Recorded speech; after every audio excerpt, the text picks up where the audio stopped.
Good morning everyone, welcome to civil services study practice set number ये 242 है। UPPSC PCS के लिए test series चल रही है। इस टेस्ट सीरीज की प्लेलिस्ट बना रखी है, वहाँ पर आप टेस्ट नंबर 1 से लेकर 242 या जो भी नया टेस्ट आएगा वहाँ तक पहुँच सकते हैं।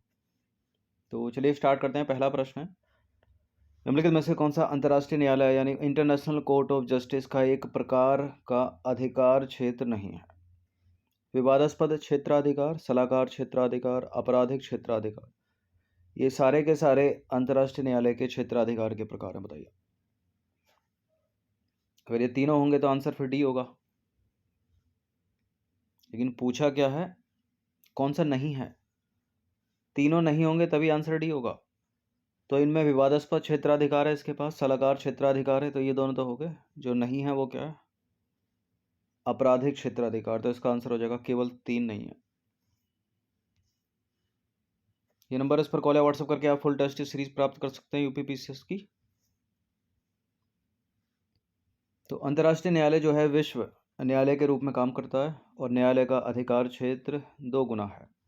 देखिए, यह अंतर्राष्ट्रीय कानून के अनुसार कानूनी प्रकृति के विवादों का फैसला करता है जो इसे राज्यों द्वारा प्रस्तुत किए जाते हैं, यानी विवादास्पद मामलों में इसके पास अधिकार क्षेत्र हो गया।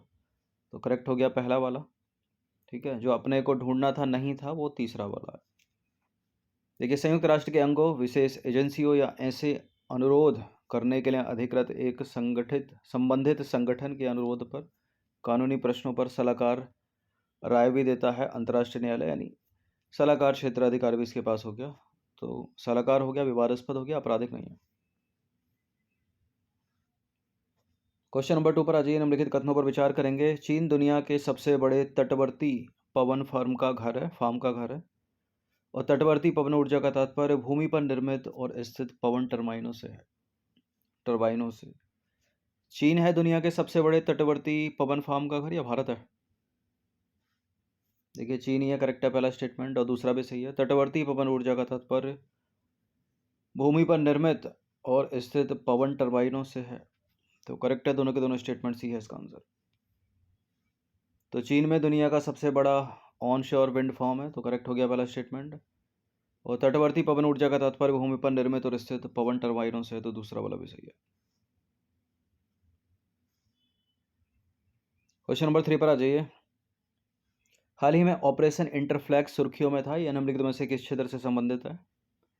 ऑपरेशन इंटरफ्लैक्स क्या दक्षिण अफ्रीका में मार्बर्ग वायरस रोग को समाप्त करने के लिए चलाया गया एक अभियान है, या अंटार्कटिका में ग्लोबल वार्मिंग के प्रभाव को कम करने के लिए की गई एक पहल, या यूक्रेन के सैनिकों को प्रशिक्षित करने के लिए ब्रिटेन की अगुवाई में किया गया प्रयास, या इनमें से कुछ भी नहीं? ऑपरेशन इंटरफ्लैक्स जो है वो यूक्रेन के सैनिकों को प्रशिक्षित करने के लिए ब्रिटेन की अगुवाई में किया गया प्रयास है। तो इसका आंसर है ऑप्शन नंबर सी। ठीक है, हाल ही में रशिया और यूक्रेन वॉर जो है सुर्खियों में है, अभी भी है।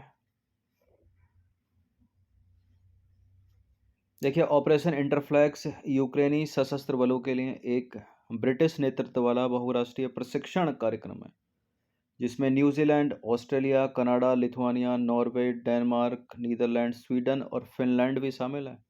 ये 27 जून 2022 से शुरू किया गया था और इसमें कई देश मिलकर यूक्रेन के सैनिकों को रूस के खिलाफ प्रशिक्षण दे रहे हैं। क्वेश्चन नंबर 4 पर आइए। अंतर्राष्ट्रीय शून्य अपशिष्ट दिवस 2023 कब मनाया गया? मार्च में मनाया गया है, 28 मार्च को। तो बीते मार्च को अंतर्राष्ट्रीय शून्य अपशिष्ट दिवस 2023 मनाया गया और इस बार इसकी थीम क्या थी? कचरे को कम करने और उसके प्रबंधन के लिए टिकाऊ और पर्यावरणीय रूप से मजबूत प्रथाओं को प्राप्त करना। इस मौके पर आवासन और शहरी कार्य मंत्रालय ने नई दिल्ली में अंतर्राष्ट्रीय शून्य अपशिष्ट दिवस कचरा मुक्त शहरों के लिए रैली का आयोजन किया। क्वेश्चन नंबर 5 पर आ जाइए। इस तरह से ही प्रश्न पूछा जा सकता है। नाटो की जगह आसियान दे सकता है, G20 दे सकता है, G7 दे सकता है, सार्क दे सकता है, ठीक है, बिम्स्टेक दे सकता है। बताइए, निम्नलिखित में से कौन सा जो विकल्प है उसमें सारे के सारे देश नाटो के मेंबर हैं? नाटो के सदस्य देश हैं सबके सब। अल्बानिया नाटो का मेंबर है, बेल्जियम नाटो का मेंबर है, कनाडा नाटो का मेंबर है, लेकिन ऑस्ट्रिया नाटो का मेंबर नहीं है। तो ये स्टेटमेंट गलत हो जाएगा पहला वाला। क्रोएशिया नाटो का मेंबर, चेक गणराज्य नाटो का मेंबर, डेनमार्क नाटो का मेंबर, लेकिन बेलारूस नाटो का मेंबर नहीं है, तो दूसरा वाला भी गलत।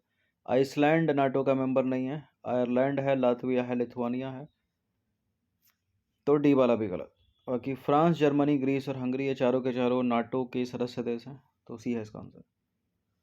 तो नाटो सदस्य कौन कौन से? Albania, Belgium, Bulgaria, Canada, Croatia, चेक गणराज्य।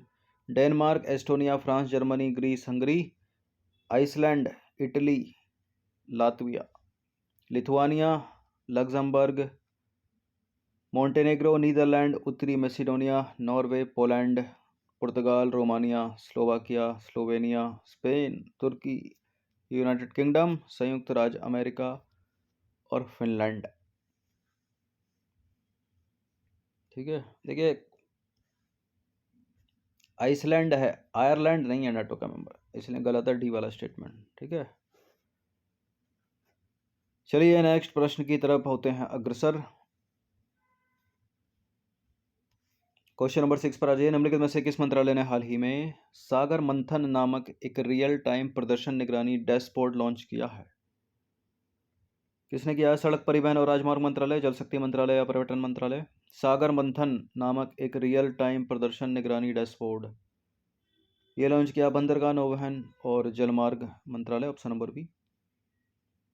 तो बंदरगाह, नौवहन और जलमार्ग मंत्रालय ने वर्चुअल रूप से सागर मंथन नामक एक रियल टाइम प्रदर्शन निगरानी डैशबोर्ड लॉन्च किया है। इस डिजिटल प्लेटफॉर्म को मंत्रालय और अन्य सहायक कंपनियों से संबंधित सभी एकीकृत डेटा को स्टोर करने के लिए डिज़ाइन किया गया है। इसकी मदद से बंदरगाह, नौवहन और जलमार्ग मंत्रालय की परियोजनाओं की प्रगति की निगरानी और अच्छे से की जा सकेगी, और साथ ही इस प्लेटफॉर्म की लॉन्चिंग से समुद्री परिवहन क्षेत्र के विकास को बढ़ावा देने की भारत की जो प्रतिबद्धता है वो जाहिर होती है। हमने पहले भी चर्चा की है मारबर्ग वायरस पर। मारबर्ग वायरस रोग के संबंध में निम्नलिखित में से कौन सा स्टेटमेंट गलत है, बताना है ये।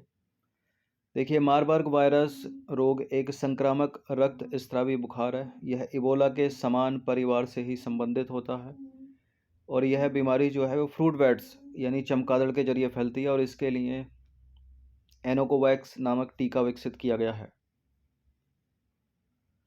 देखिए, मारबर्ग वायरस के लिए अभी तक कोई टीका विकसित नहीं है, तो डी वाला स्टेटमेंट यहाँ पर गलत है। तो हाल ही में WHO ने बताया कि इक्वाटोरियल गिनी में मारबर्ग वायरस के प्रकोप से 7 लोगों की मृत्यु हो गई। इसके अलावा इसके कारण 20 और अधिक लोगों की मृत्यु हो जाने का अनुमान है। आपको बता दें कि मारबर्ग वायरस रोग एक संक्रामक रक्तस्रावी बुखार है, तो पहला वाला सही है। यह इबोला के समान परिवार से संबंधित है, दूसरा वाला भी सही है। और चमगादड़ों के जरिए फैलने वाली यह बीमारी है, तो तीसरा भी सही है। ठीक है, लक्षण क्या है? तेज बुखार, गंभीर सिर दर्द और मांसपेशियों में दर्द। यदि असंक्रमित व्यक्ति संक्रमित व्यक्ति या सतह के शारीरिक द्रव्यों के सीधे संपर्क में आता है, तो इस बीमारी का प्रसार जो है होता है। देखिए, इसके लिए अभी तक कोई इलाज या टीका विकसित नहीं किया गया, तो चौथा वाला स्टेटमेंट गलत है। आमतौर पर मरीजों को जो है पुनर्जलीकरण यानी रिहाइड्रेशन के माध्यम से इलाज कराया जाता है।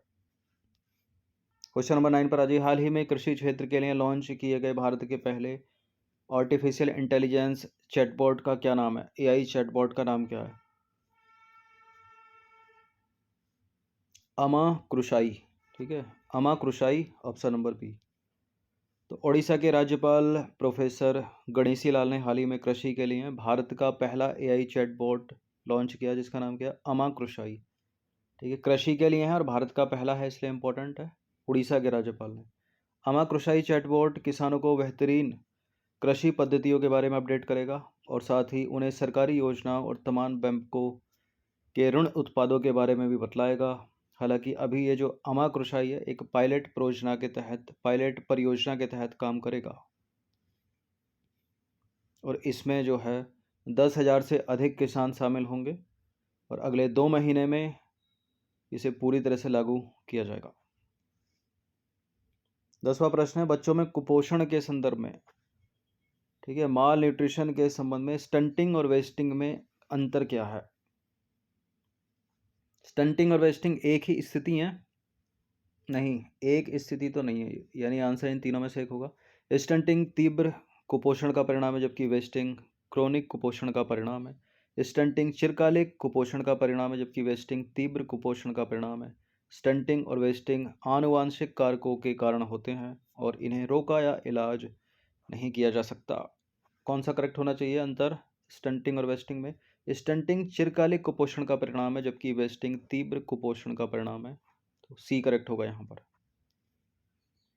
देखिए, स्टंटिंग चिरकालिक कुपोषण का परिणाम है, जबकि वेस्टिंग तीव्र कुपोषण का परिणाम है। यानी stunting is a result of chronic mall nutrition while wasting is a result of acute mall nutrition.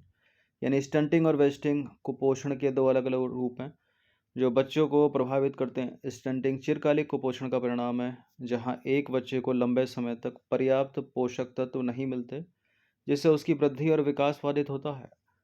दूसरी ओर वेस्टिंग की बात करें तो वेस्टिंग तीव्र कुपोषण का परिणाम है, जहां अपर्याप्त पोषक तत्वों के सेवन या किसी बीमारी के कारण बच्चे का वजन तेजी से घटता है। तो सी वाला स्टेटमेंट सही हो जाएगा। तो 10 प्रश्न थे, इनकी प्रैक्टिस आप कर सकते हो। इन सभी टेस्ट का फुल टेस्ट पीडीएफ भी प्राप्त कर सकते हो। नंबर इस पर कॉल या व्हाट्सएप करके। धन्यवाद।